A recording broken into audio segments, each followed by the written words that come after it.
mentioned earlier, there is this thing MRP mentioned on every product, right? Am I audible?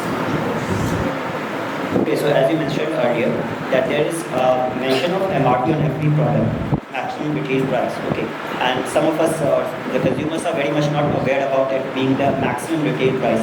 But don't you feel like that there should be a mention of minimum retail price as well? And don't you feel like that our right to bargain is put behind curtains? And what's your view on this? Yes, that is true. In some cases, this requires that there should be a minimum retail price. The consumer movement has begun to discuss all this. Latest is this that on every product you will see, suppose you bought a biscuit for 100 grams, so they declare that per gram, the price of per gram, 0.9 paise per gram. If you carefully notice on any product at present, they have amended their laws and they are mentioning that 0.9% per gram. So accordingly, this minimum price, why they are not mentioning? Because the state excise is different. Maharashtra is the highest. We buy all the products at a higher rate. If we go in Gujarat and Karnataka and other states, including petrol, the prices are very low because the state tax is very low in those states. In many also. So this is making it impossible to decide minimum price. So the deliberations are on. Some of the organizations, they are working on that. Even the matters are there in the Supreme Court. But you are very valid point. You write to the Law Commission of India. Whatever we are discussing here, prepare a report, show it to your respective principal man, prepare a proper draft and send it to the Law Commission of India. Because this is the proper authority which will consider your suggestions.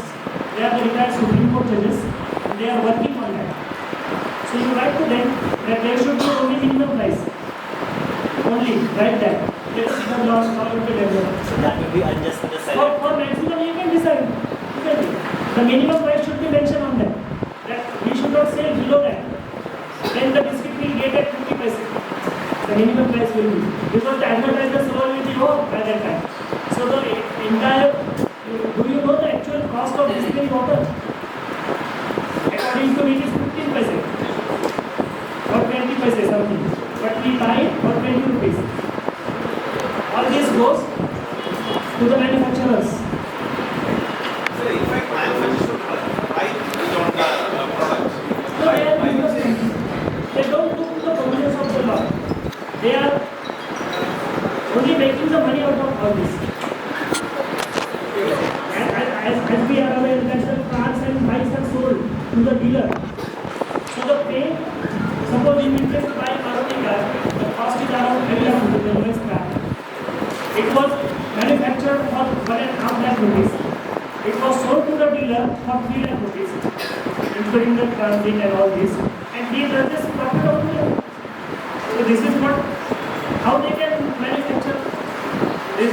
The so number of cars, costing everything is very low. When the product is of manufacturing at large, the price is low. This is a mathematical line, economical calculations.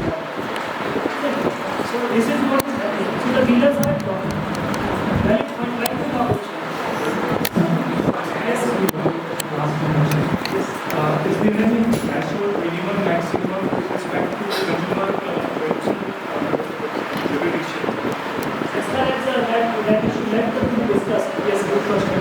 As far as the new Consumer Protection Act 2019 came into force on 20 July 2020, earlier the jurisdiction of the Consumer Commission was up to 1 crore rupees, but later on 30th of December 2021, it was reduced to 50 lakh rupees. So now, and the main change brought by this new act is that earlier it was the value of goods and services and compensation claim. Entire has to be kept together and the value of the complaint to be decided. It was earlier 20 lakh rupees. Next is 1 crore rupees and now it is at present on 30th December 21 it is 50 lakh rupees. But now it is paid consideration. So entire shift like we have seen in Cabot and Cabot Benditor, entire shift was there in the new act that not the consideration but the consideration paid. Not whole consideration but the consideration paid. Suppose you go for the buying of flat of 1 crore rupees and if you pay 50 lakh rupees, Earlier, it was value of the goods, means 1 crore rupees. Because you enter into an agreement for 1 crore rupees. That requires to be taken into consideration. But now, the amount paid, whatever be the value of the goods and services, the value of the fact is immaterial now. Almost 20th July, and more particular 30th December. So the 50 lakh rupees, if you pay 50 lakh rupees, then you jurisdiction of this consumer protection.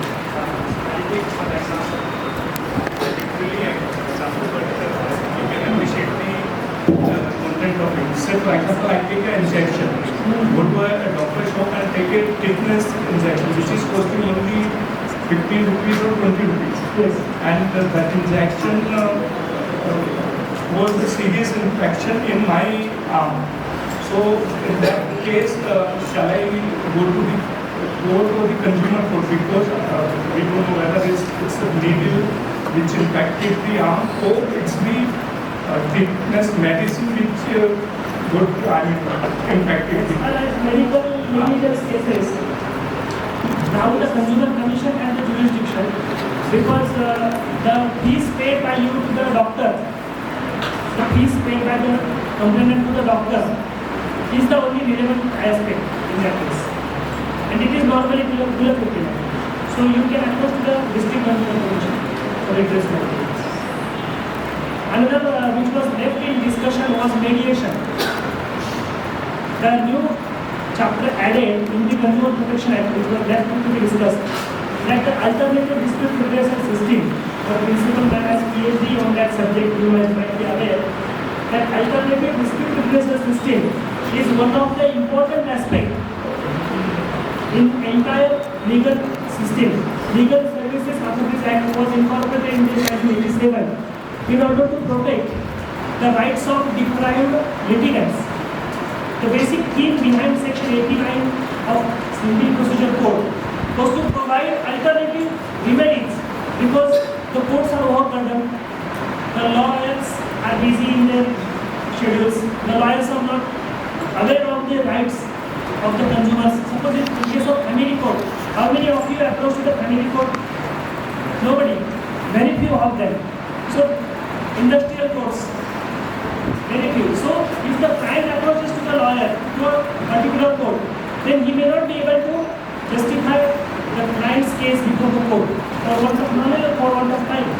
For so many reasons. So these are the systems. Alternative dispute redressal system was incorporated under Section 89 of CPC. Alternatively, Legal Services Authorities Act was enacted by the Parliament, and in all district courts, one committee was set up under the chairmanship of the principal district judge, and the civil judge senior division was the head of that particular committee, and the proper lok adalats were conducted. How many of you attended lok adalats there? What is your experience? Can you share one experience of lok adalat? Anybody? Yes? What is the difference between lok adalat and regular courts? Can you explain in short? Stand up and say something about 2 minutes. Yes? Yes? What is the difference between lok adalat and regular courts? So in Lok Adalat, there are settlements made between the two parties. Yes. So the basic, yes, good. The basic difference between lok adalat and regular courts, in lok adalat, no law is applicable. It is the wish of the parties to settle the dispute. One may waive the interest part. One may waive that, okay, whatever is even as on date, I am okay, I don't want to go ahead. So it is the people's court, in short. Lok adalat, its literal meaning of that, lok means people, adalat means court. It is a people's court. We are not sitting as a judge there. The panel is sitting like respected man, associate professors, they will be the judges there. So they will decide having regard to the social aspect of the matter. So in order to save the time, the advantages of lok adalat is to save the time. There should not be any further appeal arising out of the judgment passed by the lok adalat. The dispute is amicably settled, means there is a union of the parties. Most of the time, ego is the central idea behind approaching to the court and contesting the matters. So it is egoless courts.